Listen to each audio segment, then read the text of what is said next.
In early 19th century Tennessee, a family claimed they were tormented by something that didn't just appear.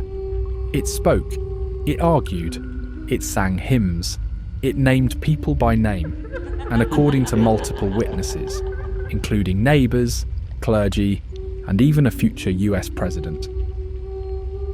This unseen entity slowly destroyed an entire family. This is the story of the Bell Witch, one of the most documented and disturbing hauntings in American history. The Bell family lived near the Red River in Adams, Tennessee. John Bell was a respected farmer and landowner. He lived there with his wife Lucy and their children. At first, nothing seemed unusual. But in 1817, the family began noticing strange disturbances, scratching sounds on the walls, knocking on doors at night, beds shaking violently. At first, they blamed animals or neighbours. They were wrong. Soon the disturbances escalated. Something began pulling bed covers from sleeping children, slapping and pinching them, whispering in dark corners. Then it started talking. A disembodied voice introduced itself as a spirit. I see you. It claimed it was once a woman named Kate Batts, a neighbour who believed John Bell had cheated her in a land deal. The entity said it had returned for revenge. From that point on, the Bell Witch became increasingly intelligent and cruel. While the entire family suffered, one person endured the worst abuse: Betsy Bell, John's young daughter. Witnesses reported Betsy being slapped, choked, and struck by unseen hands. The entity screamed at her during prayer. It mocked religious songs. It disrupted church services. The haunting was no longer private.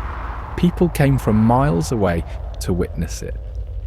Word of the haunting spread so far that Andrew Jackson, then a military leader, decided to investigate. According to legend, Jackson and his men travelled to the Bell farm. Before they arrived, their wagon suddenly stopped moving, as if held in place by an unseen force. A voice reportedly called out from the woods. "All right, General, you can go on. I'll see you again tonight." That night, Jackson's men were allegedly attacked by the entity. Jackson later said he'd rather fight the British again than face the Bell Witch.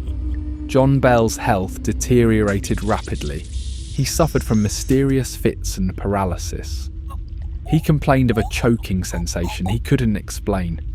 In 1820, John Bell was found unconscious. Beside his bed sat a vial of unknown liquid. The entity proudly claimed responsibility, saying it had poisoned him. John Bell died shortly after. The Bell Witch reportedly sang joyfully at his funeral. After John Bell's death, the haunting slowed. The entity announced it would leave, but promised to return. It claimed it would come back in 7 years, then in 107 years, and again whenever it pleased. With that, the voice vanished. But the legend did not. Near the Bell property is a cave. Locals still associate with the haunting. Strange sounds, sudden illness, unexplained dread.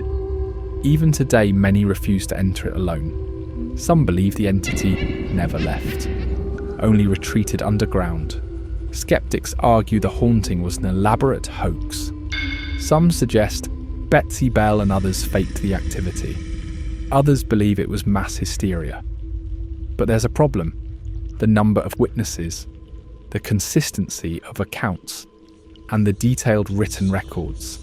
This wasn't one story, it was dozens. Unlike many hauntings, the Bell Witch didn't rely on shadows or vague sightings. It interacted, it held conversations, it left a trail of documented testimony. Whether it was a spirit, a psychological phenomenon, or something else entirely. The Bell Witch remains one of the most unsettling cases in American history, because whatever tormented the Bell family, it didn't just want to be seen, it wanted to be heard. Do you believe the Bell Witch ever truly left Tennessee? Subscribe for more true horror stories.